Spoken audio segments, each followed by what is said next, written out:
ఇప్పుడు మేము కాని దానికి ఎదురు తిరిగితే అది ఆ వీడియో తీసుకెళ్లి బయట పెడుతుంది. నిన్ను మళ్లీ పట్టుకెళ్లి జైల్లో వేసి జీవితకాలం శిక్ష అనుభవించేలా చేస్తుంది.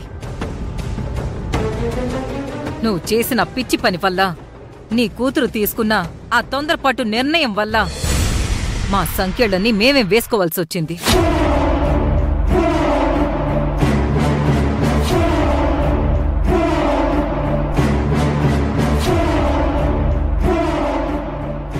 ఇవాళ నీ ఒక్కదానికోసం మేం మా కుటుంబాన్నే ఆ యమజ పాదాల దగ్గర పెట్టి భవతి భిక్షాం దేహి అంటూ అడుక్కు తినే పరిస్థితొచ్చింది.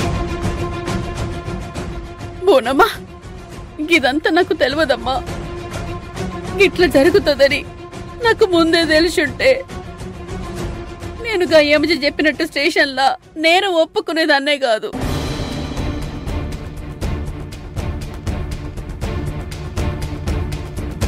అది ఎవల జోలికి రాను అని చెప్తే గొర్రె కషాయాన్ని నమ్మినట్టు నమ్మిన గాని ఇవాళ మీ అందరినీ దాని పాపానికి బలి చేస్తున్నానని తెలుసుకోలేకపోయినమ్మా, తెలుసుకోలేకపోయినా.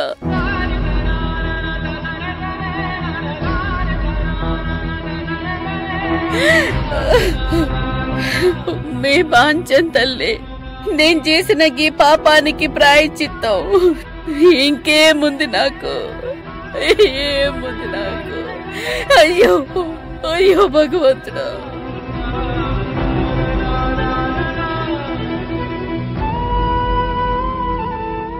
చూడు రుక్మిణి, జరగాల్సిన ఘోరం జరిగిపోయాక నువ్వు ఏ దేవుణ్ణి తలుచుకుంటే ఏంటి మా కొరిగేది? అయినా నువ్వు కనపడని ఆ దేవుణ్ణి వేడుకోవడం కాదు, నా కళ్ల ముందున్నా నిన్నే నేను వేడుకుంటున్నా.